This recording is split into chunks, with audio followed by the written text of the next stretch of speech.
그래서 우리가 흔히 겪을 수 있는 고혈압, 고지혈증, 당뇨병 이런 부분들은 결국 소금 부족에서 시작된다고 저는 보고 있습니다.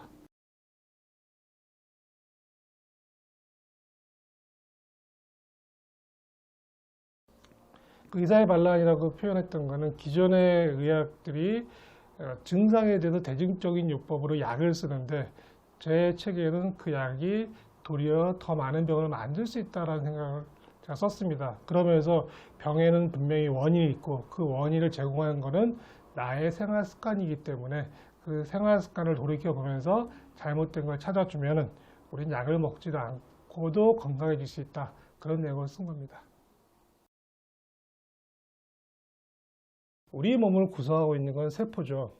근데 세포는 보이진 않습니다. 눈에 보이지 않아요. 그런데 세포가 모여서 조직이 되고 조직이 모여서 장기가 되고 장기가 모여서 신체가 된다고 하면은 우리는 건강에 관련해서 개념적인 부분은 세포가 건강해져야 되거든요. 그런데 그 세포는 건강하게 살기 위해서는 충분한 에너지 대사가 돼야 됩니다. 세포는 매일매일 변하거든요. 여러분들이 매일매일 머리카락이 자라고 매일매일 때를 밀어도 때가 나오는 이유는 세포가 계속적으로 재생을 해 나가기 때문에 그 과정을 통해서 우리는 살아갈 수 있는 건데요.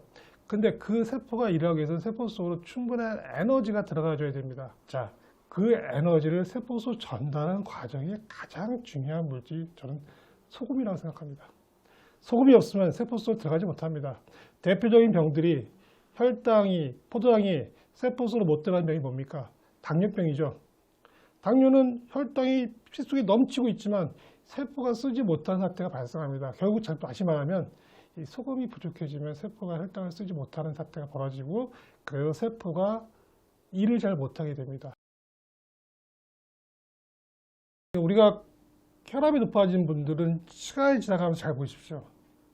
혈압약만 평생 먹는 게 아니죠. 고지혈증 약도 먹고 그다음에 당뇨약도 먹습니다. 자, 그건 무슨 의미냐면 고혈압과 고지혈증, 당뇨병은 다른 병 같이 보이지만 하나의 같은 병입니다.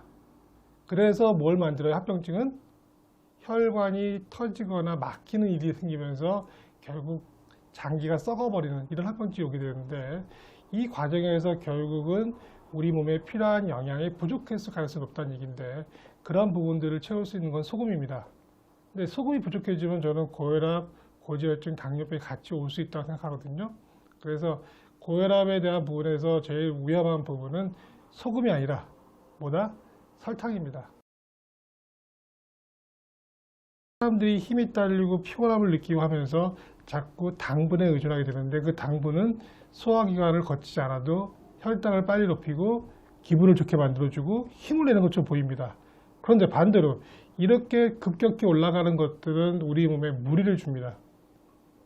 어떤 무리가 되냐면 인슐린 과분비라는 것들을 만들어낼 때 이 높아진 혈당들이 순식간에 떨어지는 경우도 생기면서 저혈당 증상이 온다든지 또 기분이 우울해진다든지 여러 가지 활동에 문제들이 생기기 시작하거든요. 이 설탕 섭취가 높아지면서 결국은 혈관이 망가지고 고지혈증이 오고 나중에 더 가서 세포가 혈당을 못 쓰는 사태가 발생하는 당뇨병도 올 수 있다는 거죠. 그래서 합병증이 오는 거기 때문에 설탕 섭취를 금하고 소금을 좀 늘려주시면 훨씬 더 좋아질 겁니다.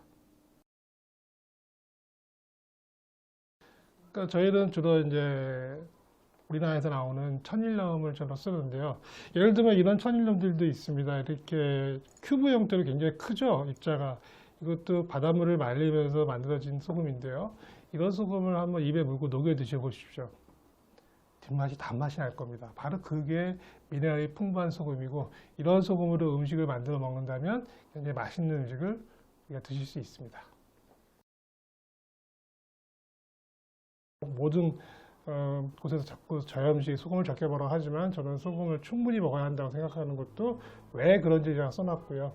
앞으로도 제가 소금에 대한 논란들은 있어 오겠지만 서양에서도 이제 소금에 대한 내용이 달라지는 논문이라든지 책들도 많이 나오고 있습니다. 앞으로 저는 이제 이것이 좀 달라질 거라고 생각합니다.